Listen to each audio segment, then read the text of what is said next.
मैंने देखा है जनरली आर्ट्स वाले कुछ भी होता ना 10×3 तो सोचने बैठते हैं 10×3 मतलब कुछ भयंकर कुछ नहीं है,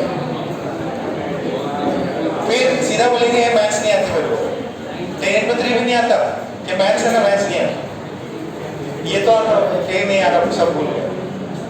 तो अब सुनो, उसका पेपर देख लेना, एक इजी तरीका है, आईआईटी बॉम्बे में भी एक बार जाके आ जाओगे, ठीक है।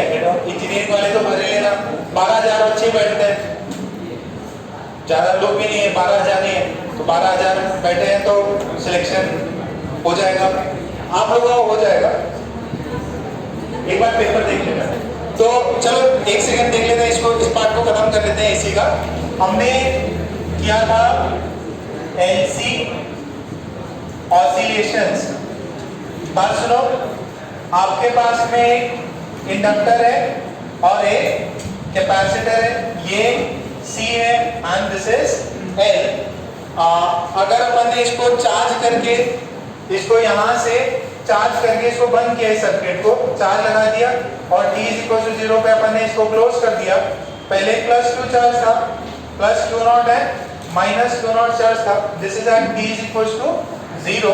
फिर t = t पे क्या होगा, वो चार्ज कम होगा और वो चार्ज लेट से पहुंच गया यहाँ पे +Q और यहाँ पे पहुंच गया -Q, यहाँ पे करंट है I, ठीक है, इससे थ्रू करंट IR होगा और ये धीरे धीरे क्या हो रहा है, चार्ज कम होते जा रहा है। तो फिर हमने इसको सॉल्व किया था कि चार्ज के अपने को क्या चाहिए, इक्वेशन चाहिए, तो वो डबल डेरिवेटिव उसका आया था। अपने को पता है कि यहाँ से जो वोल्टेज होगा, voltage across capacitor is Q/C end voltage across inductor is L/dI/dt और जो अपना I होता है दैट इज dQ/dt। तो अपन इसके अंदर सब्स्टिट्यूट कर देंगे और अपने को ये भी पता है अगर इसके अक्रॉस VL है और इसके अक्रॉस क्या है, VC है, तो दोनों का सेम होना चाहिए। साइकिल में घूमोगे तो दोनों का किरचॉफ सर्किट लूप लॉ लगा दिए तो 0 होना चाहिए, तो ये दोनों बराबर होने चाहिए। इसका मतलब Q/C की वैल्यू होनी चाहिए L dQ/dt और ये क्या है, dt। तो यहाँ से कितना है, Q/C इज L dt²। तो यहाँ से इसको सॉल्व किया अपन ने, तो dQ²/dt² = Q/LC और इसको लिख दो ω², और इसको लिखा Q। अब इसका सॉल्यूशन लिया तो अपने को सिमिलर लगा SHM जैसा। ये कैसा, ये इक्वेशन कैसी आई, SHM जैसी। SHM में क्या था, A = ω²x होता था और ये कितना होता है, this is dx² dt ω²x। तो ये सिमिलर इक्वेशन है, इसका सॉल्यूशन होता था x = a sin ωt। तो यहाँ से जो सॉल्यूशन आएगा वो क्या आएगा, q = Q0 sin ωt। तो यहाँ पे q की मैक्सिमम वैल्यू जो है अपन ने प्लस Q0 ली थी, दिस इज sin ωt। ये बस क्लियर है क्या? अच्छा, अगर अपन इसको डिफरेंशिएट करें, क्या करें अपन इसको डिफरेंशिएट करें, तो डिफरेंशिएट करेंगे तो करंट आ जाएगा, डिफरेंशिएट करेंगे तो करंट आएगा, करंट आई कितना आ जाएगा, Q0 ओमेगा cos ωt। ये बात सबको समझ में आ रही है क्या, पक्का? तो यहाँ पे क्या हो रहा है, चार्ज और करंट क्या है, दोनों ऑसिलेट कर रहे हैं, या दोनों क्या कर रहे हैं, SHM कर रहे हैं। SHM इन द सेंस कि इसके अंदर पहले चार्ज जो भी है, अब इसके अंदर क्या होगा, कम होगा, फिर लेटेस्ट स्टेज पे क्या होगा, ये पूरा का पूरा देखो इसमें करंट बढ़ेगा, सारा का सारा चार्ज किस में जाएगा, इसके अंदर, और फिर एक बार जब इसके अंदर पूरा चार्ज चला गया फिर किस में जाएगा, ये बैटरी की तरह बिहेव करेगा, ये पूरा डिस्चार्ज हो गया, डिस्चार्ज हुआ, अब क्या होगा, ये पूरा चार्ज हुआ, अब ये पूरा चार्ज हुआ तो इसके अंदर करंट स्टोर है, तो अब इसके थ्रू करंट क्या होगा, डिस्चार्ज होगा। अब ये करंट डीके होगा या डिस्चार्ज होगा, फिर क्या होगा, इसकी चार्जिंग होगी, चार्ज बढ़ेगा, फिर वापस से एक टाइम पीरियड बाद में उसके चार्ज कम होगा, तो ये यहाँ से यहाँ ऑसिलेट करता रहेगा। पिछली क्लास ये किया था ना अपन ने, करंट की वैल्यू लिख ली थी, तो इसको वो जो बुकलेट है उसके अंदर और अच्छे से समझा है कि यहाँ पे करंट, जो इंडक्टर के अंदर करंट है वो वेरिएबल होगा और कैपेसिटर के अंदर चार्ज भी क्या है, वो भी वेरिएबल होगा और वो ऑसिलेट करता रहेगा एक पॉइंट के अक्रॉस। तो उन्होंने ये ऐसा एग्जांपल दिया कि यार अपन ने ये स्प्रिंग वाला तो कर रखा है, हाँ इसको ये कुछ इसका मीन पोजीशन होगा और अपन ने उसको यहाँ से ऐसे छोड़ दिया, ठीक है, यहाँ से थोड़ा सा एक्सटेंड करके छोड़ दिया, तो यहाँ से इसका x नॉट इलोंगेट किया, तो यहाँ पे जैसे छोड़ा इसके पास में क्या होगी, पोटेंशियल एनर्जी। अब जैसे इसको छोड़ा ये क्या हो रहा है, मीन पोजीशन के पास आ रहा है, मीन पोजीशन के पास आएगा, ये फेज 1 है, इसको अपन ने इलोंगेट किया t इक्वल्स टू 0 पे, फिर क्या होगा, ये यहाँ पे आएगा और यहाँ से पोटेंशियल एनर्जी इसकी यहाँ पे क्या है, मैक्स है, और काइनेटिक एनर्जी क्या है, 0। जब ये यहाँ पे पहुंचा तो क्या हो जाएगा, काइनेटिक एनर्जी क्या हो गई इसकी, मैक्स हो जाएगी, और इलोंगेशन कितना है, 0। तो potential energy half k x square और काइनेटिक एनर्जी होती है हाफ mv स्क्वायर। यहाँ से छोड़ा था आपने, यहाँ पे छोड़ा था तो वेलोसिटी 0, काइनेटिक एनर्जी 0। अब वो सारी पोटेंशियल एनर्जी किसमें कन्वर्ट हो रही है, काइनेटिक एनर्जी। यहाँ काइनेटिक एनर्जी मैक्स और पोटेंशियल एनर्जी कितनी है, 0। फिर अब क्या करेगा, इसके पास कुछ v है, फिर रुक जाएगा या पीछे जाएगा, पीछे जाएगा, तो ये कंप्रेस हो जाएगा। अच्छा, कब तक कंप्रेस होगा, जब तक सारी की सारी काइनेटिक एनर्जी 0 ना हो जाए। 0 काइनेटिक एनर्जी हो गई, इसका मतलब स्पीड कितना, 0, यानी मोशन अभी कर नहीं पाएगा। तो यहाँ पे v 0, यहाँ पे काइनेटिक एनर्जी कितनी हो गई, 0, और पोटेंशियल एनर्जी क्या हो गई, मैक्स हो गई, ठीक है। अच्छा, पोटेंशियल एनर्जी मैक्स है, अब रुका रहेगा कि मोशन करेगा, मोशन करेगा, कंप्रेस हो गया तो फोर्स लगेगा रीस्टोरिंग, तो क्या करेगा, वापस जाएगा, तो वापस जाएगा तो ये नेक्स्ट फेज में जो है किधर पहुंचेगा, वापस मीन पोजीशन पे पहुंच जाएगा। मीन पोजीशन पे पहुंचा, क्या होगा इसका, काइनेटिक एनर्जी मैक्स और पोटेंशियल एनर्जी 0। क्यों 0, क्योंकि वो अपने मीन पोजीशन पे, ये 1 है, ये 2 है, ये 3 है और ये है 4, ठीक है, बात समझ में आ रही है। तो अब वापस क्या होगा, इसकी कुछ वेलोसिटी होगी, वापस जाएगा, तो ये क्या कर रहा है, मीन पोजीशन, इधर गया, इधर इधर इधर, तो काइनेटिक एनर्जी कंप्लीटली ट्रांसफर हो रही है पोटेंशियल एनर्जी में, पोटेंशियल एनर्जी कंप्लीटली ट्रांसफर हो रही है काइनेटिक एनर्जी। तो इनका काइनेटिक एनर्जी और पोटेंशियल एनर्जी में क्या हो रहा है, इंटरचेंज या एक्सचेंज होता जा रहा है, ठीक है। तो ये यहाँ तक समझ में आ रहा है क्या, तो जरा बुकलेट निकालो, वो एक सेकंड, जो एक सेकंड, जो अपन ने बुकलेट बताई, अरे आ जाओ, आज बहुत जल्दी आ गई।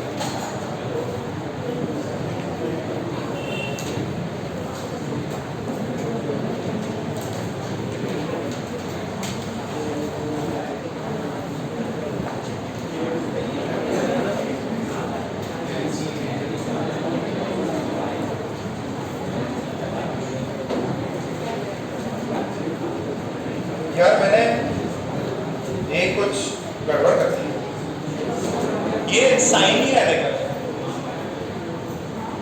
देखो यहाँ गड़बड़ कर दिया, गड़बड़ कुछ नहीं है, ये देखो t इक्वल टू 0 पे अपना चार्ज क्या था, t इक्वल टू 0 पे चार्ज कितना था, q नॉट था ना, तो ये साइन नहीं है, ये क्या होगा, cos, ठीक है। बस एक चीज करेक्ट कर लो, जब अपन इसमें इनिशियल सॉल्यूशन पे डालेंगे, this is cos omega t, this is cos omega t, तो ये हो जाएगा कितना, माइनस साइन, कोई बड़ा डिफरेंस नहीं है।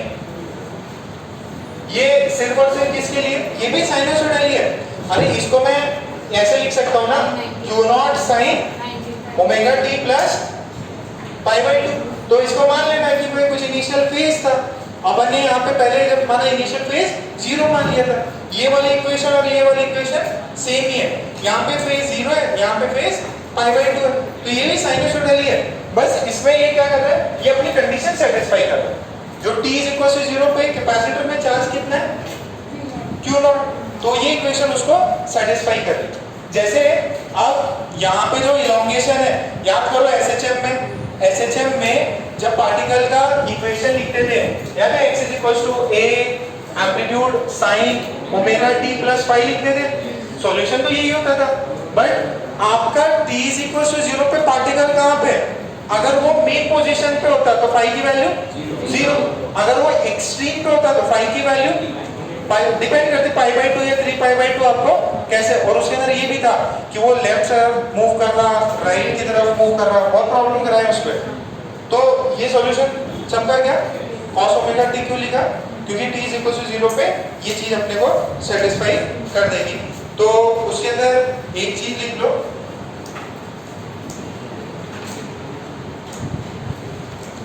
ये यहां तक ये छाप के, this is similar to SHM of a block where kinetic energy is being converted into potential। ये आपकी बुक में भी दिया है, HCU में इसी तरह से एक्सप्लेन किया है इन्होंने कि जैसे इस ब्लॉक में काइनेटिक एनर्जी और पोटेंशियल एनर्जी का एक्सचेंज होता, सेम तरीके से LC सर्किट में चार्ज और करंट का एक्सचेंज होता रहता। चार्ज मैक्सिमम से 0 होगा, फिर करंट धीरे धीरे बढ़ता जाएगा, तो करंट मैक्सिमम हुआ तो चार्ज 0, और जब फिर करंट 0 होगा तब चार्जिंग मैक्सिमम हो जाएगा। ठीक है, सो ये पॉइंट हमने कुछ छापा क्या इस पे? वो वाला छाप लिया था ना, वो वाला छापा। तो एक पॉइंट लिखा देता हूँ, ये सिर्फ अंडरस्टैंडिंग के लिए है, चाहो तो इसको लिख लो, this is similar to SHM of a block.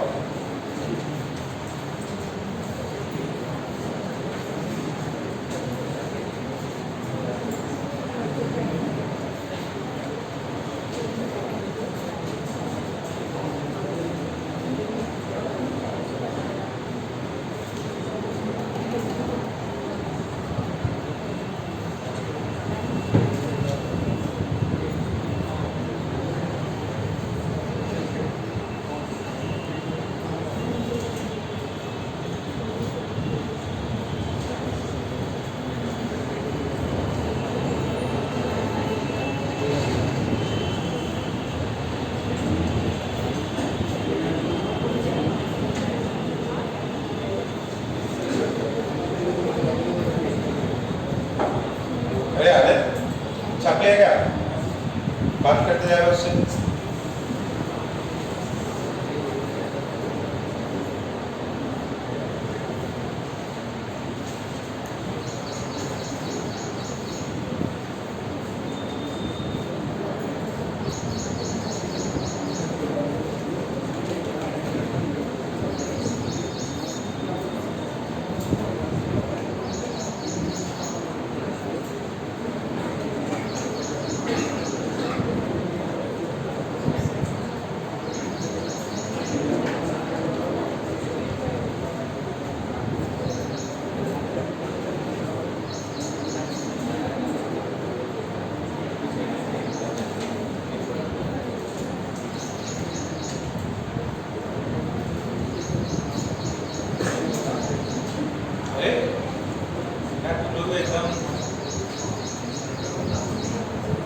जगह चेंज करनी पड़ेगी,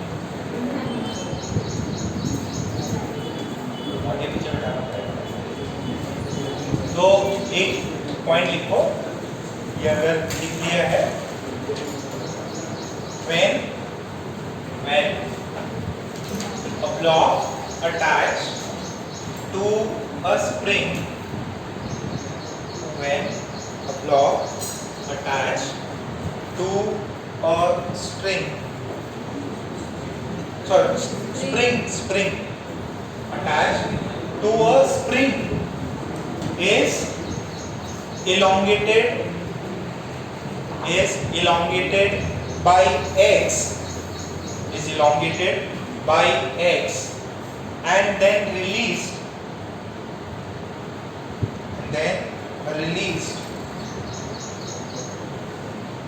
then it will perform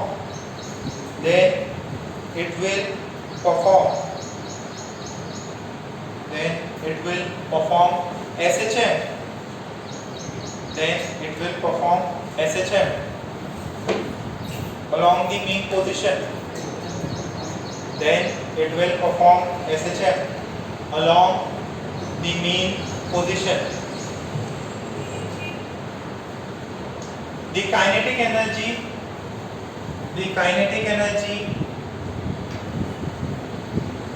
and potential energy, kinetic energy and potential energy will convert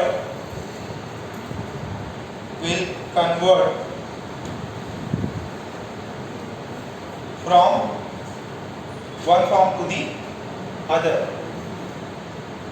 Will convert from one form to the other. Will convert from one form to the other. एक form से दूसरे form में convert होती है potential और kinetic energy. वैसे ही पूरी complete kinetic energy convert हो गई, kinetic energy potential energy convert हो गई काइनेटिक में और काइनेटिक पोटेंशियल, ये चलता रहेगा। सिमिलरली सेम लिखो, similarly same type of oscillation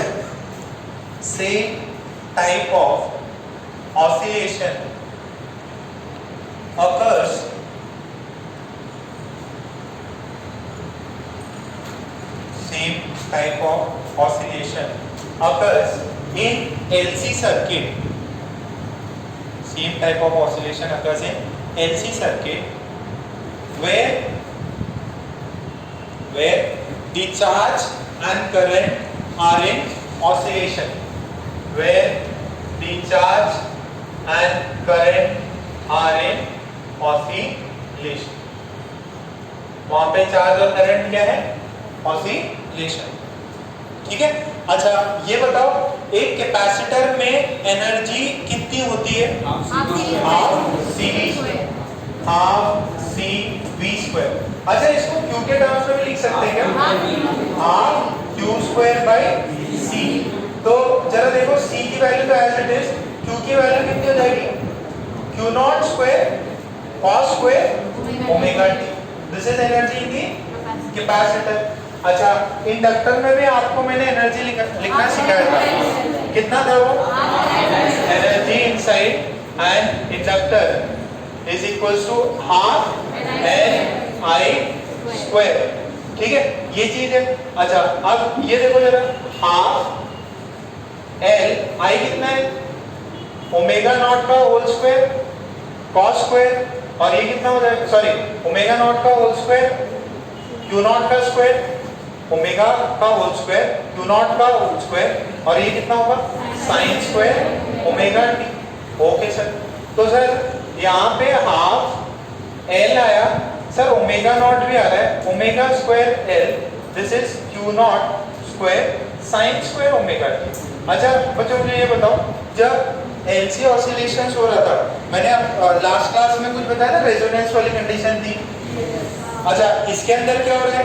इसके अंदर ऑसिलेशंस हो रहा है, तो जो फ्रीक्वेंसी होगी, कोई एक्सटर्नल सोर्स तो लगा नहीं है, इनकी जो फ्रीक्वेंसी होगी, ये कंप्लीटली चार्ज हो रहा है, कंप्लीटली डिस्चार्ज हो रहा है, तो इनको क्या होना पड़ेगा? सिंक में होना पड़ेगा। तो इनकी जो फ्रीक्वेंसी होगी एलसी सर्किट की, जैसे उस वाले में आया था, कितना आया था? 1/√, देखो देखो फ्रीक्वेंसी कितनी आई थी?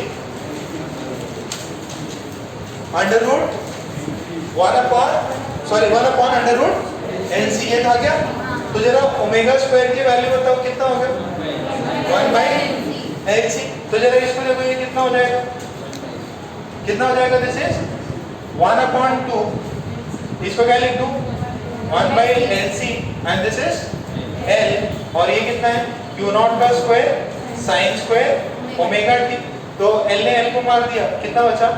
1/Q नॉट का square sine square omega T. ठीक है। अच्छा ये बात समझ पा रहे हैं क्या? दिस इज Q नॉट, ये cos स्क्वायर वाला है, और ये क्या है? साइन स्क्वायर है। अगर मैं E टोटल निकालूं तो E टोटल क्या हो जाएगा? ये किसी भी इंस्टेंट पे आपका ये दे देगा ना। अगर मैं t = 0 डालूं, t = 0, तो इंडक्टर में एनर्जी 0, कंडक्टर में maximum half Q not square by C। But बाद में अगर मैं π/2 टाइम डालूं, ठीक है, 1/4 ऑफ द टाइम पीरियड, तो ये एनर्जी कितनी? 0 और इसकी वैल्यू मैक्सिमम। यानी सारी एनर्जी किस में आ गई? इंडक्टर में। पहले सारी एनर्जी किस में थी? कैपेसिटर। और दोनों का फ्रीक्वेंसी क्या है? सेम है। तो यहाँ से E टोटल कितना होगा? E of C plus E of I, दोनों को ऐड कर लो। एक sin स्क्वायर ओमेगा t और दूसरा cos स्क्वायर ओमेगा t। तो I टोटल कितना हो जाएगा? Half Q not square by C। तो E टोटल एनर्जी जो है वो क्या है? फिक्स है। क्या है उसके अंदर मैकेनिकल एनर्जी करते थे, क्या उसके अंदर स्प्रिंग वाले ब्लॉक में भी क्या है? टोटल मैकेनिकल एनर्जी तो फिक्स है। ये बस कन्वर्ट हो रही है किसमें? और काइनेटिक से पोटेंशियल। यहाँ पे क्या होती है? यहाँ पे इलेक्ट्रिकल एनर्जी से मैग्नेटिक एनर्जी में कन्वर्ट होता है। ये इलेक्ट्रिकल एनर्जी कौन स्टोर कर रहा है? कैपेसिटर। मैग्नेटिक एनर्जी कौन स्टोर कर रहा है? इंडक्टर। कितनी है उसकी? हाफ Li स्क्वायर और उसकी half Q square by C। तो ये इलेक्ट्रिकल एनर्जी कन्वर्ट हो जा रही है किसमें? Magnetic energy. ये मैग्नेटिक एनर्जी किसमें स्टोर होती? इंडक्टर में। इलेक्ट्रिकल एनर्जी किसमें स्टोर होती? कैपेसिटर। ये किसमें स्टोर होती? कैपेसिटर। ये किसमें? इंडक्टर। ठीक है क्या ऑसिलेशन समझ में आया? उसका चार्ज पहले कैपेसिटर फुल्ली चार्ज है, फिर क्या होगा? चार्ज 0। अच्छा उसका सारा चार्ज किसमें चला गया? इंडक्टर में। फिर जब इंडक्टर फुल्ली सारा करंट आ गया उसके अंदर, अब वो जो कैपेसिटर जो बैटरी बना हुआ था वो बैटरी 0 वोल्टेज की हो गई, तो अब उसके अंदर मैक्सिमम चार्ज है। अब वो फ्लो करेगा तो धीरे धीरे वापस कैपेसिटर को चार्ज करता जाएगा। धीरे धीरे क्या करेगा? कैपेसिटर को चार्ज करेगा। और जैसे कैपेसिटर फुल्ली चार्ज हो गया, इंडक्टर में करंट 0। अब इंडक्टर में करंट 0, वो बैटरी की तरह बिहेव करेगा। तो ये वाला क्या है? ये वाला देखो एक बार वापस इसको देख लो। ये अपने पास में प्लस चार्ज है, +2 -2। अब यहाँ से क्या हो रहा है? प्लस चार्ज निकल रहा है, तो इस इंडक्टर के थ्रू जा रहा है। अब यहाँ से ये क्या हो रहा है? ये इधर जाएगा तो पहले मान लो 10 कूलम था, -10 कूलम था। 1 कूलम इधर से निकला, 1 कूलम निकला तो इधर 9 बच गया। 1 कूलम इधर आ गया, इधर -9, तो एक टाइम आ गया 5 कूलम, ये -5। ये दे रहा है और ये ले रहा है। फिर धीरे धीरे 0 हुआ, फिर वापस जैसे ही 0 हुआ ये बैटरी डेड हो गई। अब इसके अंदर करंट है। अब ये क्या करेगा? ये करंट बोलेगा कि अपन इसे बंद करा दे, तो क्या हुआ? अपन वापस देंगे। अब ये क्या करेगा? इसको चार्ज करता जाएगा। तो कुछ समय बाद में क्या हो जाएगा? यहाँ पे +10 कूलम आ जाएगा, यहाँ पे कितना? अब वापस से ये बैटरी फुल हो गई, यहाँ पे करंट 0।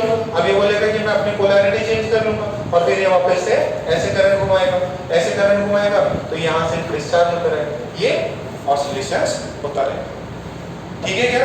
कौन सी एनर्जी में जाती है? Electrical energy, magnetic energy. Magnetic energy किसमें स्टोर होती है? इंडक्टर में। और इलेक्ट्रिकल एनर्जी कैपेसिटर। ठीक है, 2-3 पॉइंट्स छाप लो, पूरे छाप। ये इसका डायग्राम देख लेना, उसको बुकलेट में अच्छे से दिया हुआ है, चार्जेस सब बनाया हुआ है।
छाप लिया?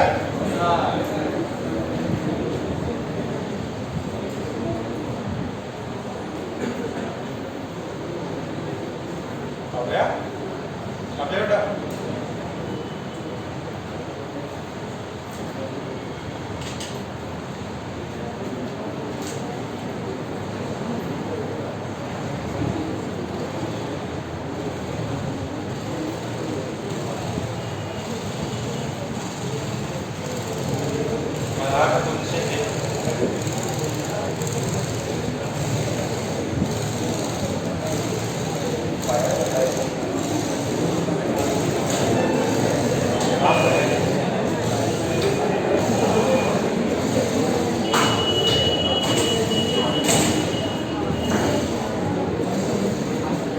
छाप लिया इतना?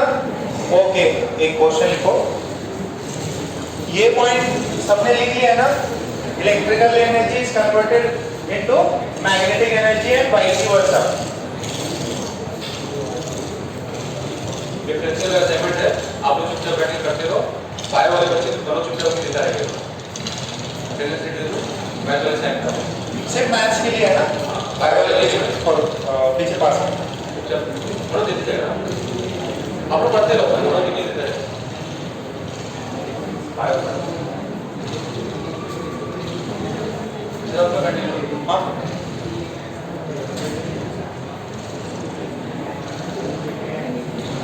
ये लिखा सभी ने?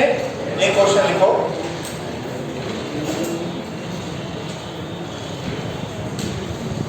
In an LC circuit, in an LC circuit, in an LC circuit, the inductor in an LC circuit, the inductor has a value of 40 millihenry. Has a value of 40 millihenry, and the capacitor has a value of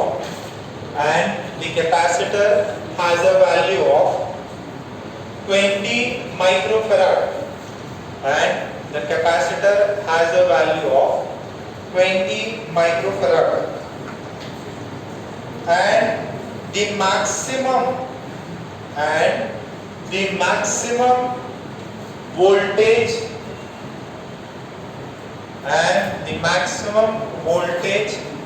across the capacitor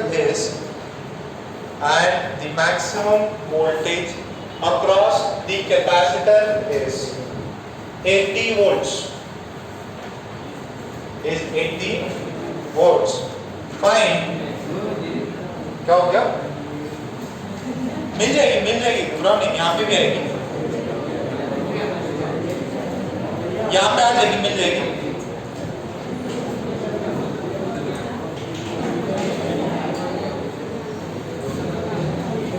यहाँ से 3 दे दो।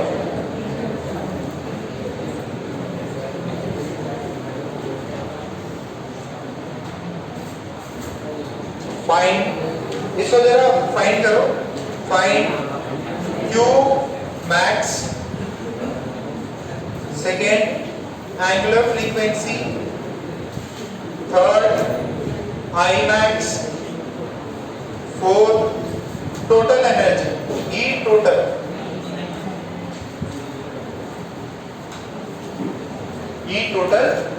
Q max, omega, I max and E total निकालो।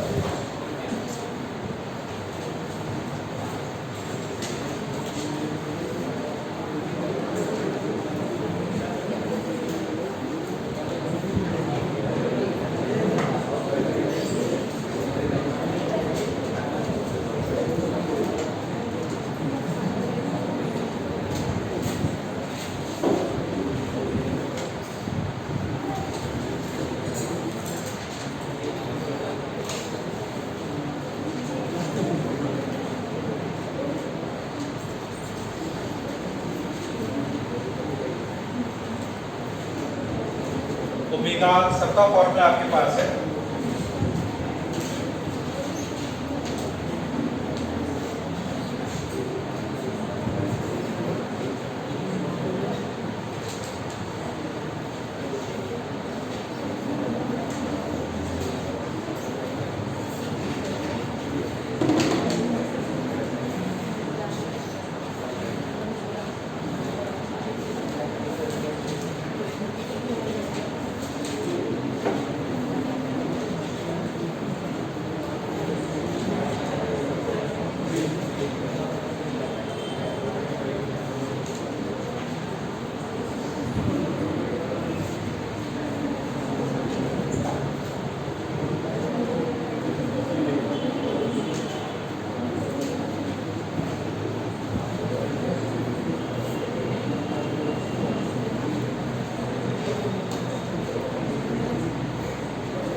आया क्या?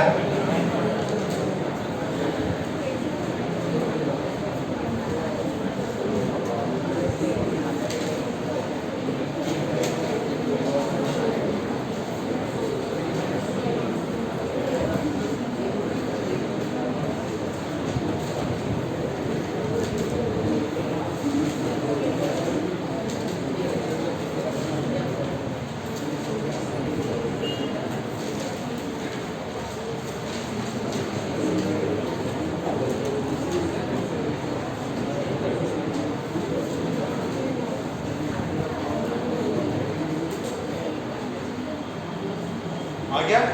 पहला answer बताओ। नहीं आया? अरे एकदम सिंपल है। V दिया है क्या? V दिया है, क्या होता है कैपेसिटर के लिए Q is equals to CV होता है। Q निकालना है, C कितना है? 2 × 10⁻⁻6। वोल्टेज कितना है?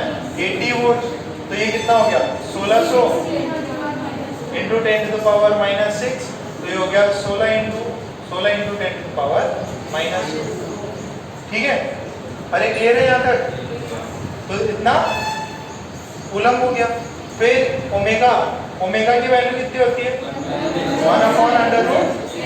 1/√LC। तो L की वैल्यू पता है, C की वैल्यू पता है। L की वैल्यू है 40 × 10⁻³ और C की वैल्यू है 20 × 10⁻⁻6। तो ये हो जाएगा √800 और ये क्या है? 10⁻⁹। ठीक है? इसको ले लो जो भी वैल्यू है ओमेगा की, जितनी भी वैल्यू दी आपको चार ऑप्शंस में, इसको निकाल सकते क्या? ठीक है? फिर नेक्स्ट है ओमेगा आ गया। फिर निकालना है एनर्जी। एनर्जी कितनी होगी? ½ L/I² या ½ Q²/C। Q की वैल्यू अपने को पता है कितना है?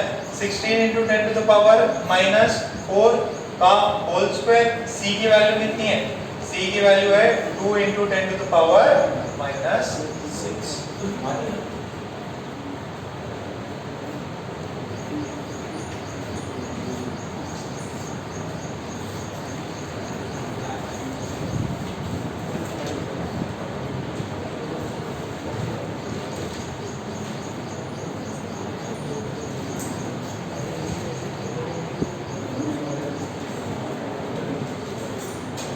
वो इतना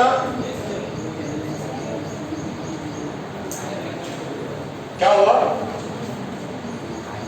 डाउट है?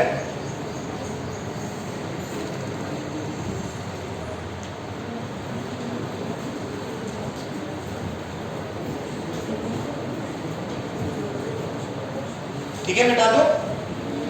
नहीं छाप ले लगी छाप।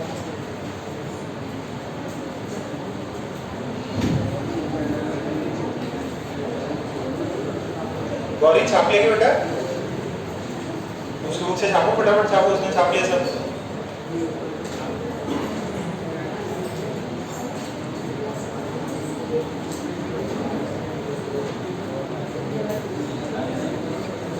आदित्य छाप लिया?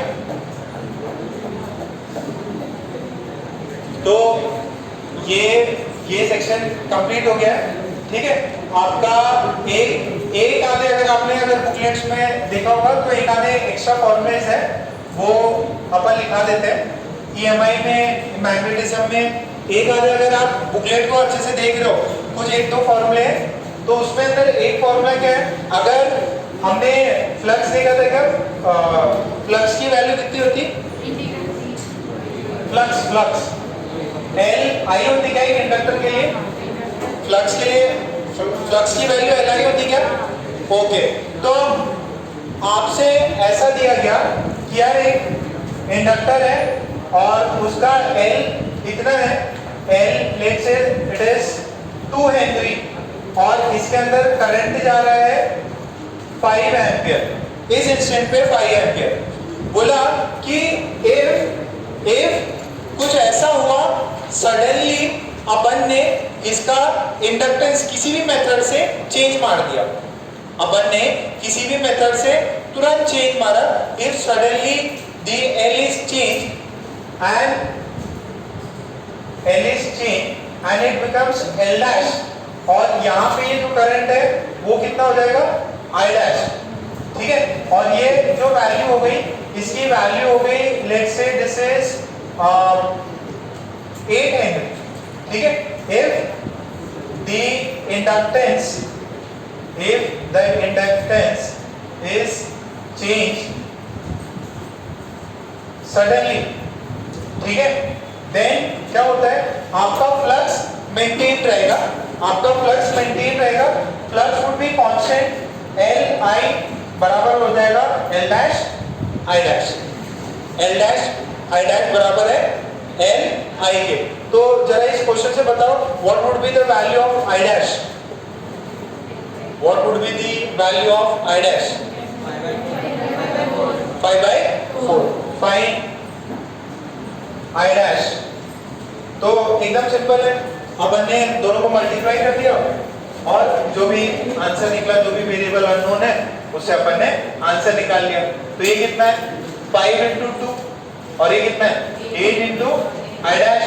तो यहाँ से I डैश की वैल्यू कितनी है 10 by कितना है 5/4, दैट इज 1.25 एम्पियर। तो I डैश की वैल्यू है 1.25 एम्पियर, ठीक है। ये कब होता है, बोलेंगे तुरंत उसने अपन ने इंडक्टेंस चेंज कर दिया। तो बताओ दिस इज आप लोग इसमें नोट करके आप लिख सकते हो, जो पार्ट चल रहा है उसी में नोट करके लिख सकते हो।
लिख लिया, ओके। तो फिर एक चीज और लिख लो, अगर अपने पास में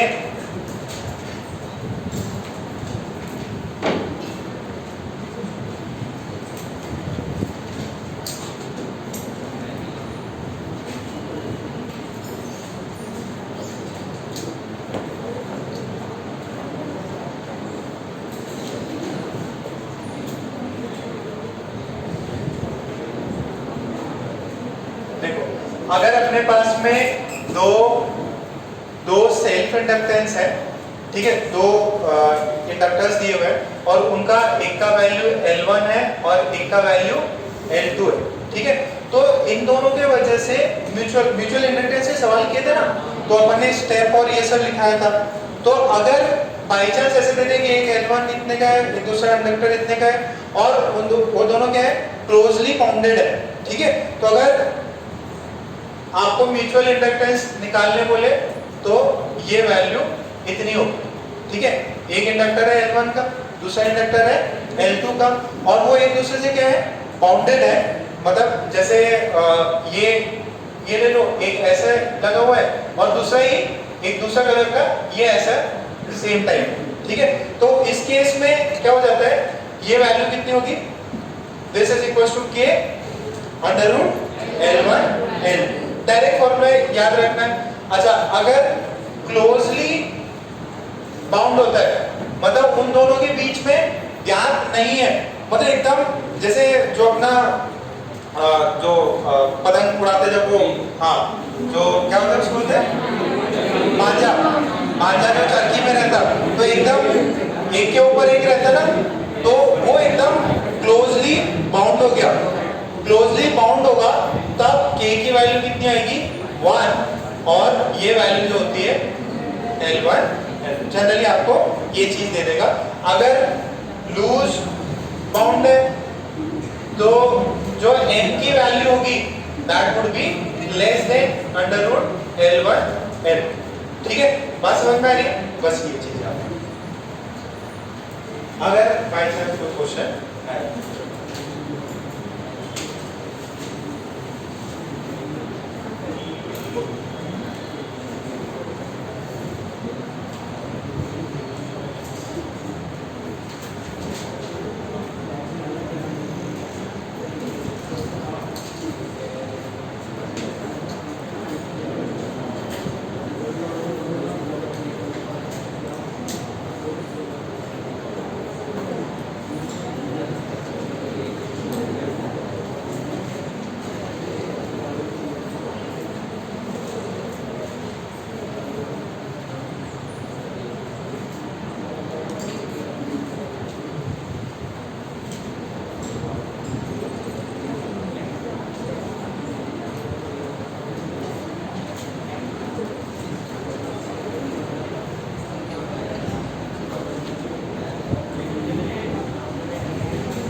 ये छाप लिया आप लोगों ने, जल्दी छाप।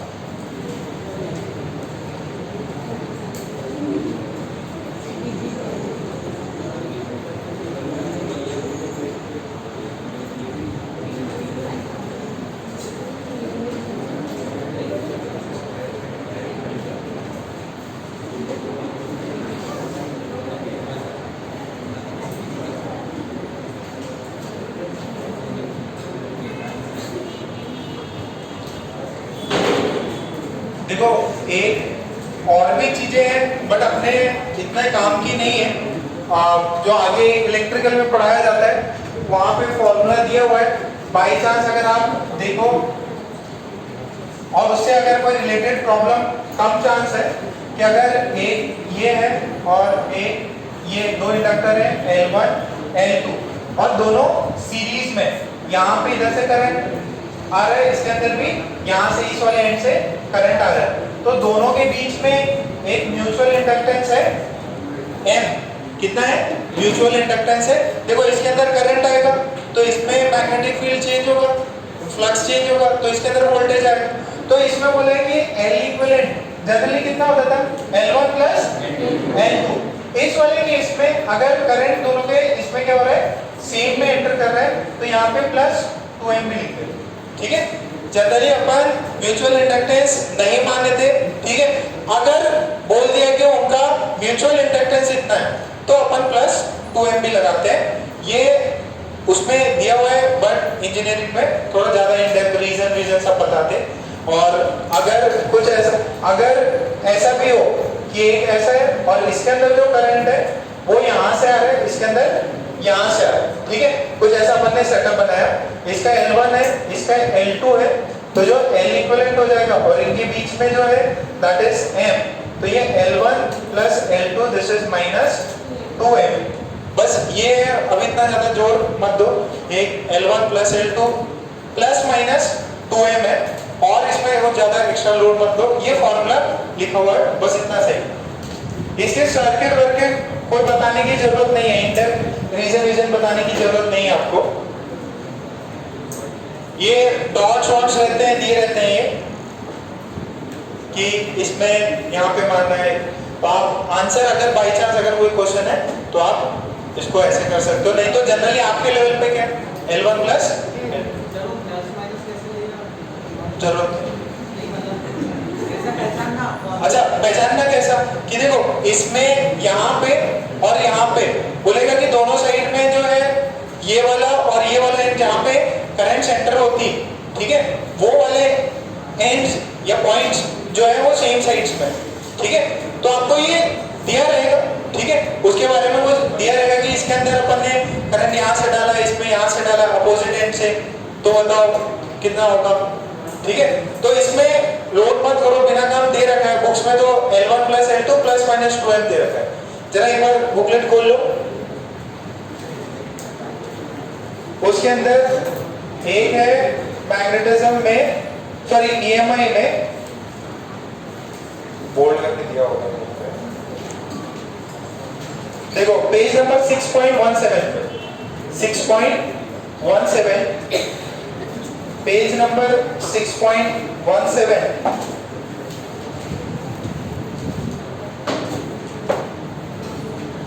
6.17 m इज इक्वल्स टू, ठीक है, k अंडर रूट, और वो आखिरी वाला बस इतना सही दे रखा है, अभी जरूरत नहीं है, एक आधे कोई प्रॉब्लम्स पुराने में भी मिल गए तो। लोएस्ट बॉन्डिंग के लिए m की वैल्यू होती है म्यूचुअल इंडक्टेंस की, वो ज्यादा आपको इससे सवाल मिल जाएगा। ये L1 इतना है, L2 इतना है, बताओ म्यूचुअल इंडक्टेंस कितना हो, ठीक है। सो मैग्नेटिज्म EMI AC ये वाला पार्ट